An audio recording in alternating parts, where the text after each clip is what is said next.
नमस्ते दोस्तों, आज हम आपकी रोजमर्रा की गाड़ी के बारे में बात नहीं कर रहे हैं।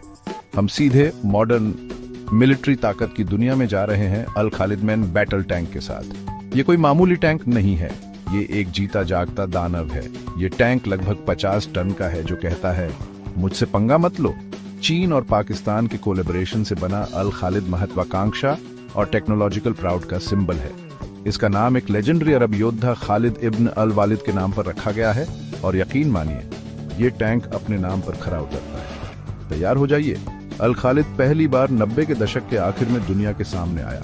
पाकिस्तान अपनी रक्षा क्षमताओं को बढ़ाने के लिए चीन के साथ मिलकर एक ऐसा टैंक बनाने में जुट गया जो दुनिया के सबसे अच्छे टैंक्स को टक्कर दे सके। और मैं आपको बता दूं, वो मजाक नहीं कर रहे थे। अब बात करते हैं उस चीज के बारे में जो मेरे दिल की धड़कन बढ़ा देती है, फायर पावर। अल खालिद में 125 मिलीमीटर की स्मूथ बोर गन है। जी हाँ, 125 मिलीमीटर की शुद्ध फायर पावर। ये tank armour piercing rounds, high explosive round फेंक सकता है। इसमें एक ऑटोलोडर भी है, जिसका मतलब है कि क्रू को खुद से गोले भरने की जरूरत नहीं है। लेकिन रुकिए, और भी है। ये टैंक सिर्फ ताकत के बारे में नहीं है, इसमें फिनिश भी है। हम बात कर रहे हैं एक सोफिस्टिकेटेड फायर कंट्रोल सिस्टम की। इसका मतलब है कि अल खालिद चलते फिरते भी निशाने पर लग सकता है। और अगर चीजें थोड़ी ज्यादा करीब आ जाती हैं तो अल खालिद के पास 7.62 मिलीमीटर की कोएक्सियल मशीन गन और 12.7 मिलीमीटर की एंटी एयरक्राफ्ट गन है, क्योंकि कभी कभी आपको बस थोड़ा धूम धड़ाका करना होता है।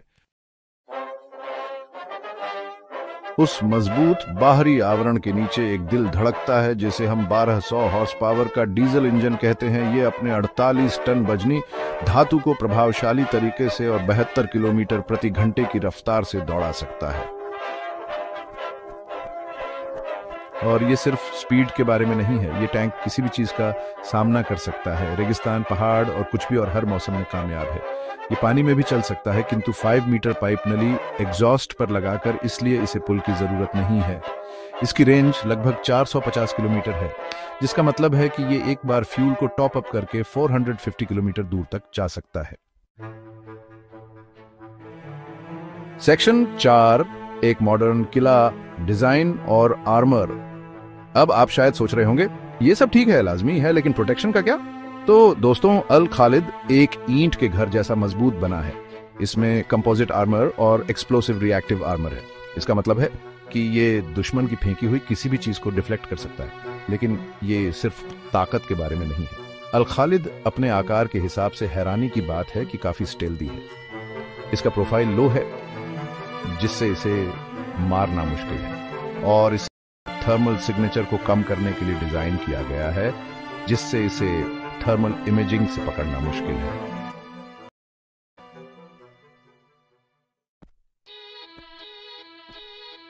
सेक्शन 5, स्पीड और एजिलिटी। स्पीड की जरूरत। आकार में काफी बड़ा है, पर दुनिया के बेहतरीन टैंक से छोटा है, पर उनसे काफी हद तक समान है। अल खालिद हैरानी की बात है कि काफी फुर्तीला है। ये तुरंत मुड़ सकता है और चूहे की तरह तेजी से भाग सकता है। ये एडवांस्ड सस्पेंशन सिस्टम और पावरफुल इंजन की वजह से है। युद्ध के दौरान स्पीड और मोबिलिटी जीत और कबाड़ बनने के बीच का अंतर हो सकती है। और क्रू के बारे में मत भूलिए। अल खालिद में 3 लोगों का क्रू होता है, एक कमांडर, एक गनर, ड्राइवर। ये सभी अत्याधुनिक उपकरणों वाले इकोनॉमिकली डिजाइन किए गए कंपार्टमेंट में बैठते हैं। सेक्शन 6, एक योद्धा का विकास, एडवांस्ड वेरिएंट्स।